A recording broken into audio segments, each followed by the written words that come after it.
Podcast is now starting. All attendees are in listen-only mode. Hello, everybody. I am Todd Obert, President and CEO of Productive Corporation, joined here alongside me, although with more hair. This could be one half could be me, the other half could be Ben Allering, the Senior Sales Engineer for Sophos. Sophos Engineer Extraordinaire, we like to refer to him as, and he is going to be showing us what is cool with the next gen UTM version 17.5. If you came here, you are in the right place. We're going to talk about Sophos today. We're going to talk about the UTM, and we're going to spend more time with the demo and less time on the slide deck. But to that end, here is our agenda. We will meet Productive in 1 minute. Then we will get in. We have talk a little bit about Synchronized Security, which hopefully, if you are part of the Sophos universe, you are aware of. Show you really one slide, what's new in 17.5, but spend most of the time that we have today, which is a half hour, looking at what is new and actually showing you the features in the actual console and how it ties into Central. So pretty cool stuff. So if you have questions, utilize the chat feature along the way. Otherwise, giddy up and let's get ready. So first off, who is Productive? Well, I am very glad that you asked, even though that you're muted out. Productive Corporation provides security solutions for mid-sized companies. We offer specialized expertise to answer technical and licensing questions. We also implement, test, and optimize the products that we sell. We do things like security assessments. We do configuration assistance. We can help with that UTM, either implementation or optimization. And we also offer a lot of third-party content. We offer tips and tricks videos on the products that we sell. We offer knowledge series. We offer our educated opinion about what we think is happening relative to your security posture. You can find all of this at productivecorp.com/solving security. The bottom line is we have the resources to help you, whether that's implementation, assessment, licensing, or optimization services. Help at productivecorp.com.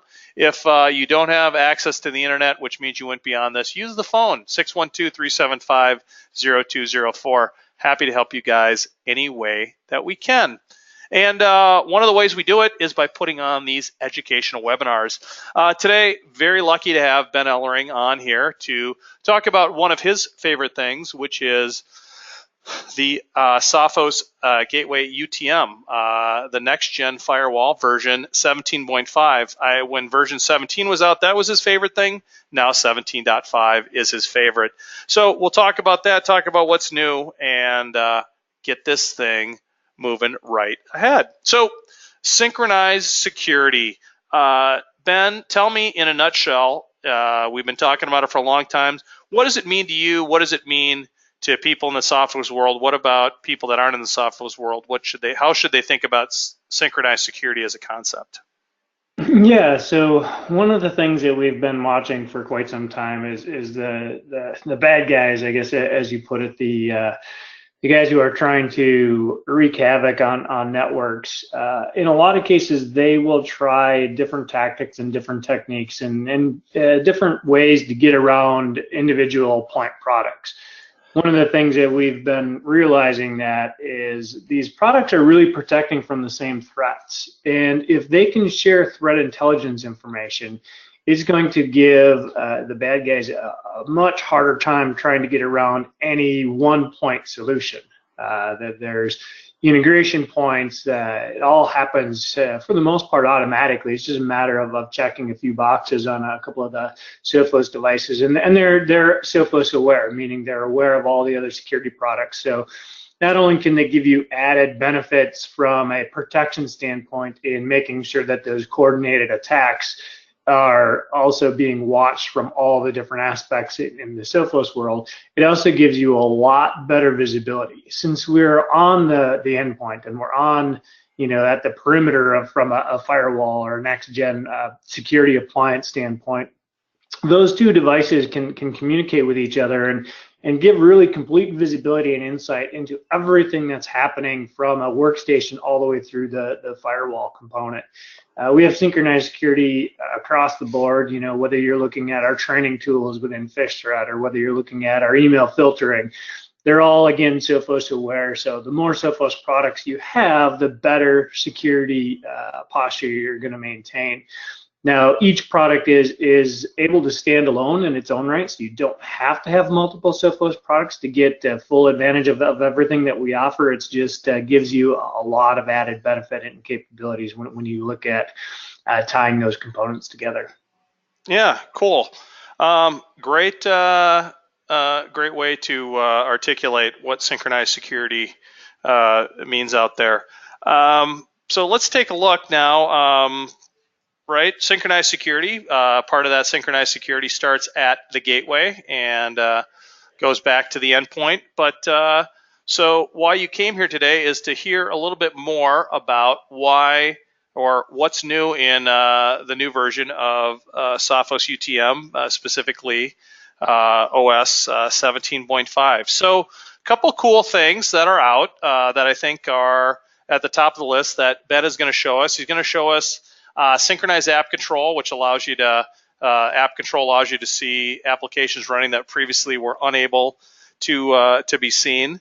The lateral movement protection, which give me a little bit more. What is lateral movement protection, Ben? Well, essentially, when computers or when something happens in an environment from a malicious standpoint, usually what they'll try and do is spread. So they'll try and move across the environment to different devices, different components within the network to expand their threat footprint when they go about making attacks and that sort of stuff. So one of the things that we want to do is when something bad happens, and say that the firewall in this case sees some bad communications go out from a workstation, what that firewall is going to do is it's going to tell the other endpoints in the environment, hey, this workstation over here just communicated out to, say, a command and control center or something along those lines. Don't talk to it until we can understand what's going on from this workstation. So essentially what the firewall is going to do is it's going to tell all the other products or all the other devices that are running Sophos endpoint that, hey, don't talk to this computer again, whether it's the server, they're going to tell servers, they're going to tell workstations, they're going to tell all the different products, devices in the environment not to talk to that device so that it can't spread laterally. There's also some components, what we call self-isolation or auto-isolation. So the endpoints can also isolate themselves. So if the endpoint sees something bad happen, it will isolate itself, but it'll also tell the firewall, hey, I just found some malicious content on my computer. So tell everybody else in the environment, again, don't talk to me. So it's just a way of making sure that everybody in the environment is aware of the security context of each device within their environment. Oh, okay, cool. So the synchronized user ID, which is another cool feature, that's allowing now with the security heartbeat, it's taking the credentials from the endpoint as long as you're using Active Directory and pushing it out to the gateway. So it's allowing to make sure, I'm guessing, validating that somebody coming through the gateway is using the right credentials that are going down to the endpoint, or vice versa. Ben, am I in the right direction there? Yeah, essentially what it does is it's a way to really make sure that is the user who's talking. You have Active Directory integration, you have LDAP integration with a lot of these security devices when you integrate with the on-prem Active Directory environment to be able to create policies based on the user. But there's also ways around that sort of thing. So since we already have identity verification built into the endpoint, what we're doing is we're sharing that information with the firewall as well, so we can have 100% confidence that is truly the user. Yeah, it's truly Ben Ellering that's coming in, and he gets through the gateway and gets down to the right endpoint. Correct? Yep, exactly. Yeah. No, that's cool. And the last thing, which I think is very cool, is now this appliance is integrated into the Sophos Central interface, which is I think exceptionally cool, and from a deployment management and usability standpoint, it's fantastic. So without further ado, let's hop into this. Are you ready to show us this bad boy and show us what 17.5 looks like? Sure can. All right. I am passing over control as we speak. It is now yours for the taking. Well, let's see. Which screen is it showing? Which screen are you seeing? I'm seeing the webinar screen. Well, that's not the screen I wanted you to see, so we'll just do this. Now what are you seeing? I am seeing, yep, Sophos.com. Okay. Well, yeah, what we're really going to focus on is the next-gen firewall. You'll notice that term, next-gen, has been around for a while. I dislike the term myself because I think it's more of a marketing term, and people tend to hide behind that term in and of itself. So I like to understand what it is that the products themselves do. So like I said, we're going to focus on the firewall itself. One of the things that we have is what's called Sophos Central. That's our central management platform. So in my central management platform, you'll notice if I'm licensed for all the different components, I have the ability to do lots of different management, single integration with an Active Directory, but I also can manage and take a look at my firewalls. So the firewalls that I have active, if there's any alerts or any system statuses, I can get a high-level overview. If I want to manage one, I just go ahead and click on it, and that's going to bring me right into the management interface. So when we look at the first interface, what comes up here is what's called the control center. The control center gives us a lot of visibility and insight into things that are happening within an infrastructure. One of the things that we really want to make sure we focus on is the user. That's what a lot of admins want to know, is the details around the user. Who is actually doing what in the environment? You'll notice I have 56 live users in my environment. We have a number of ways to be able to identify those users. If I just click on this, this is going to drill right in, and I can take a look. Most of these users are actually what's called clientless, because in my environment, I have a lot of devices that don't actually authenticate into Active Directory. So what I've done there is I've created some identities for those particular devices, whatever they might be. Again, you can see I have a lot of IoT devices in my network. If we go in and take a look at another environment that doesn't have so many IoT, this is a true production environment. Here we'll notice a number of things.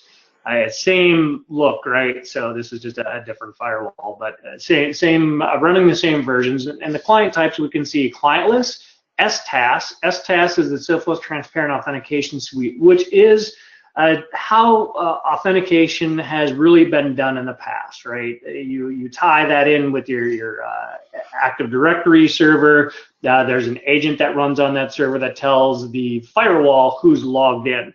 But now with Synchronized Security, you'll notice we also have this live connection called the heartbeat. This is the authentication where the client actually did the authentication. So these particular users are running on workstations as I was running the Sophos endpoint, so we can see they've been authenticated via the heartbeat. And again, this is a way to really identify and know for sure that that is the user that's indeed accessing the resources.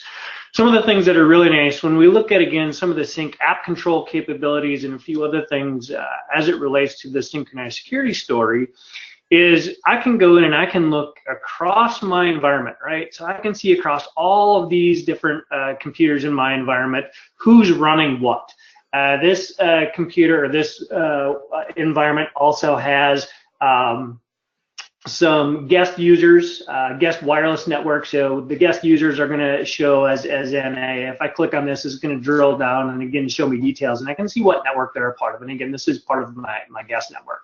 So again, if I wanted to see who is using what components, I can go ahead and just click on them, and it's going to give me some more details. If I want to look at it from a user standpoint, I can click on username. And again, I can go ahead and sort here by the amount of who's consuming the most amount of bandwidth, and it is my guest users, which is okay. But say I want to see what this user is doing. Again, I can click on it, and it's going to drill down, and I can see everything that's happening. Now, some of this stuff is considered layer 7 identification, which firewalls have been able to do for quite some time. But the other part is when you have that, all firewalls tend to have a big bucket of unknown traffic. And what we'll do is we'll go to the reports and take a look at some of that unknown traffic. So if we take a look here in my applications and in the reports, like I had mentioned here, these reports are actually being generated real time. So as I click on these are real time reports that are being generated. Over here, I can see all that different content.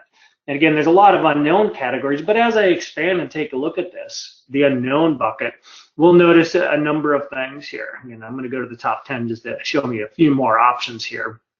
But what happens is I'm actually able to see which executables are communicating to the internet. So I can see, again, Outlook and some web intelligence services. If I want to drill down and, again, take a look at who Outlook.exe, where it's communicating, now here I can see all of these users. So we can see the users in the environment. And, again, these unidentified are either going to be users because they've been rolled up, or they're my guest users on my guest wireless networks. But again, say I want to maybe take a look at a particular user.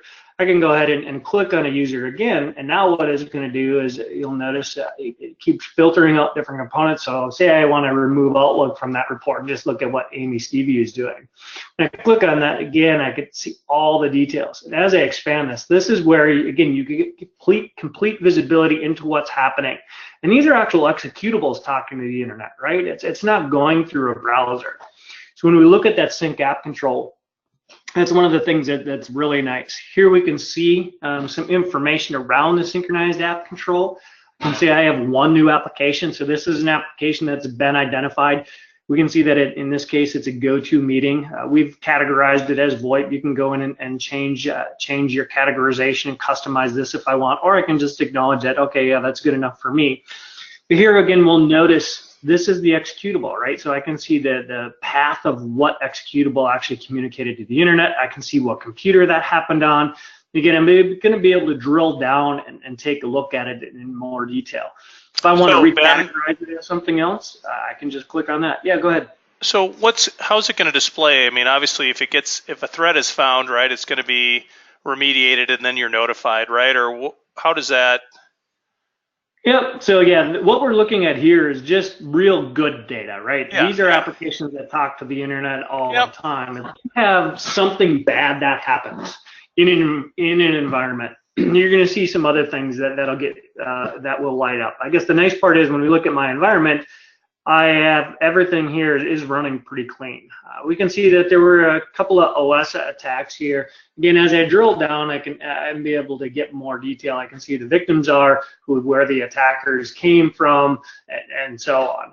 So you can definitely drill down right from the control center when we look at all of the different things from here. If I wanted to see, say I had something that was actually in Sandstorm, I can click on this. Hopefully it'll generate some data because I had some things that went through Sandstorm in the past. But as we go in and look at these components again here, I can see what it was. So when I click on it, this is sandboxing. So this is taking the file and doing some additional analysis on it. I can go through, again, I can get all of the details and see what was triggered, why it was triggered. Again, in this particular case, we can see, again, the user, the date and time that they downloaded that particular file. If it's clean, obviously, we can see that it's clean. But again, am I going to be able to see, so as a user, right, so maybe I have my one group. I'm just going to pick on GoToWebinar since we're using it. They want to use it. I don't like it as an application. And it keeps seeing that they keep getting threats are coming through on that. Am I going to be able to see, hey, GoToWebinar is my problem. It's a threat vector that just isn't being resolved.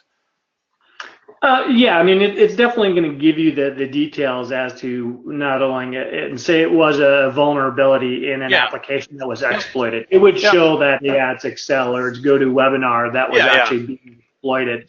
If you want to control that application, you can definitely control it. So that's the nice part, again, when we look at sync app control, is now we can even control the executable itself.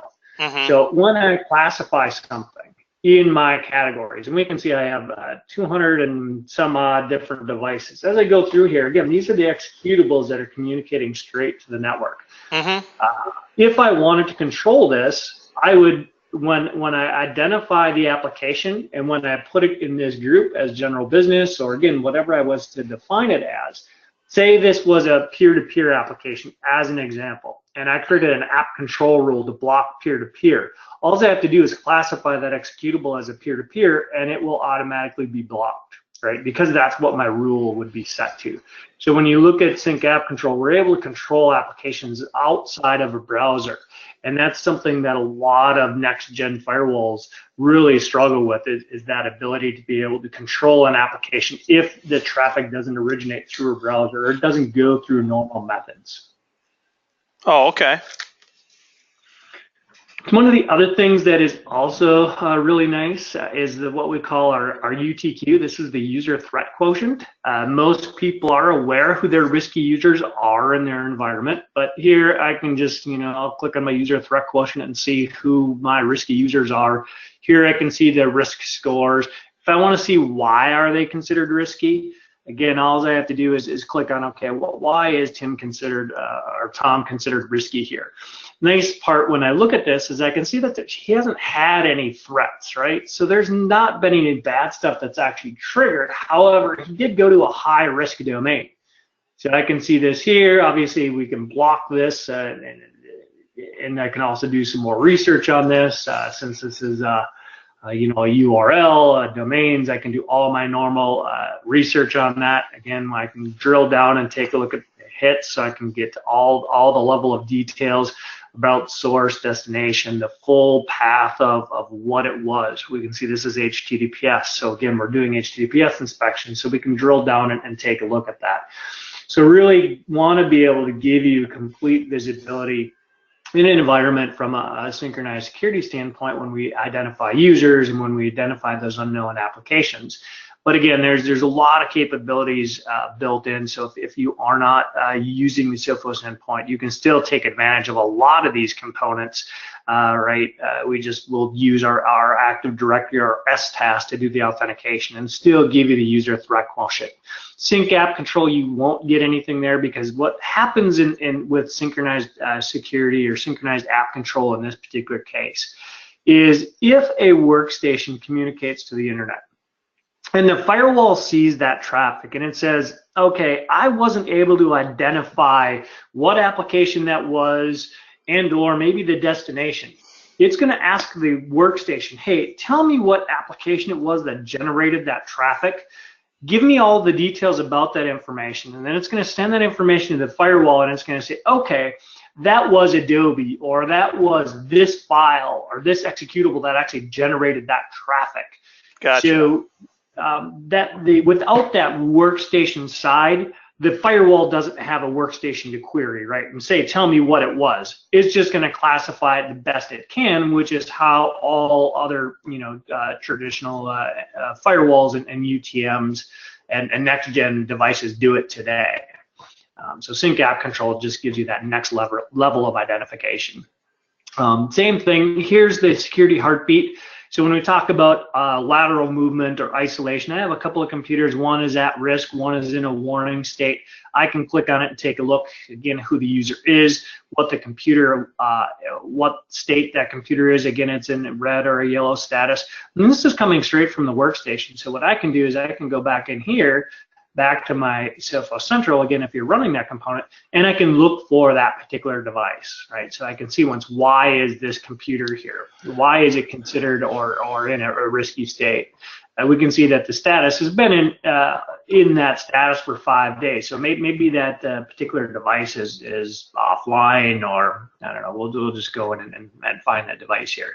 So what I did was I copied that device, paste it in here. This is the computer. We can see once, well, it's updated. Oh, there was an exploit that was detected back on February 21st. So again, I can drill down and now I can go in and start taking a look at my events and find out, all right, what was that particular exploit that was triggered. So here we can see, again, all the level of details. And that's just where we take a look at the components from the firewall all the way down to the endpoint where they can share that threat intelligence information. And as I click connected, we can see I have a number of computers that are in a good, clean state. So that's how most of my environment should be looking, right? So that gives me a lot of that visibility and insight. So I guess those were the main components that I wanted to cover. In order to get this information into the firewall, it is relatively easy, right? Especially when we start looking at doing our normal integrations.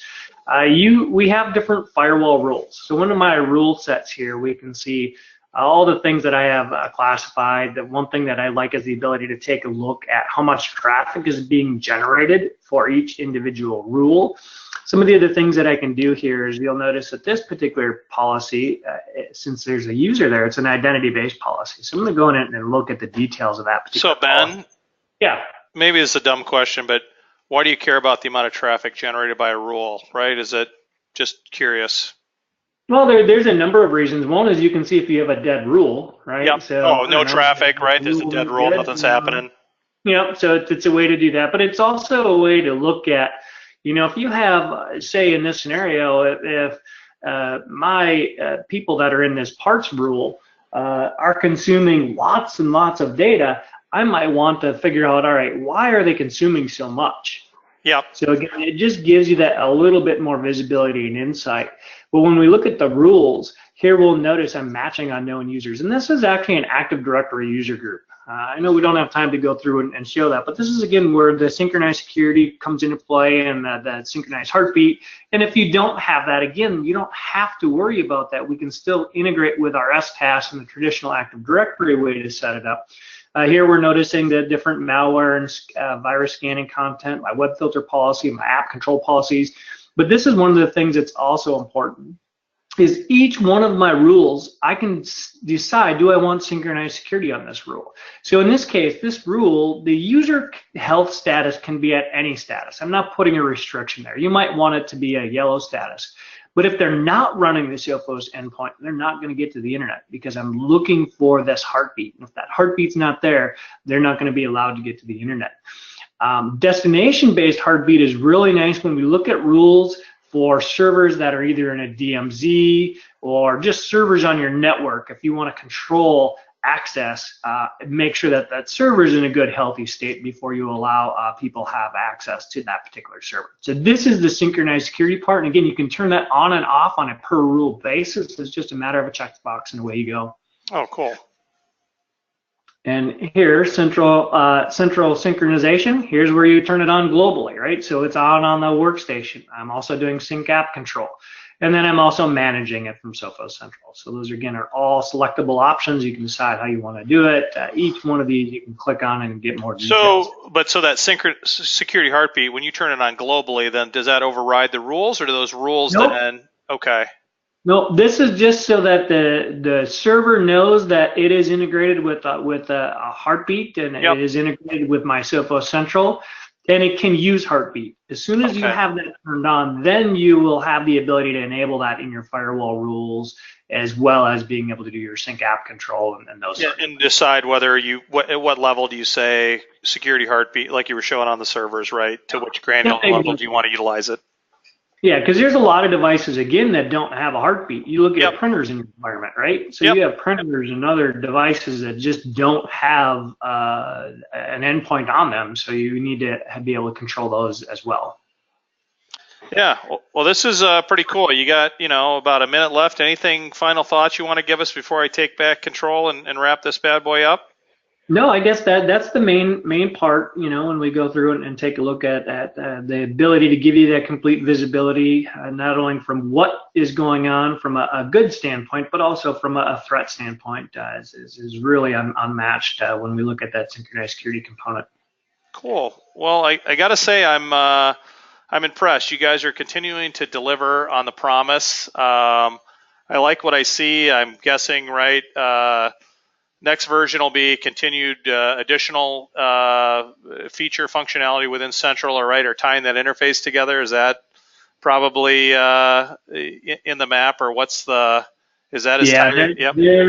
There's a lot more from the firewall standpoint. We have a major project underway for version 18, which will be really impressive when that comes out. So some additional capabilities, and we're always continuing to add reporting and enhancements when we look at our threat analysis center and tying all of those things together to be able to give you one place to go in and look at what's happening across your entire infrastructure from this one central management platform. Yeah, well, that is very, very cool. So yeah, I appreciate that. And everybody else here, I appreciate you guys taking the time to spend 30 minutes with us. I hope it was valuable. If so, let us know if there's something else you need to see or something we missed. Feel free to let us know. We put these on for your benefit. We love what Sophos is doing at the gateway and the endpoint, and I encourage you guys to take a look if you have not taken a look at their UTM. It's pretty cool. So for now, I'm Todd Obert of Productive Corporation, along with Ben Ellering of Sophos, wishing you a fantastic balance of your day and week, and hopefully we'll talk soon. Thanks, everybody.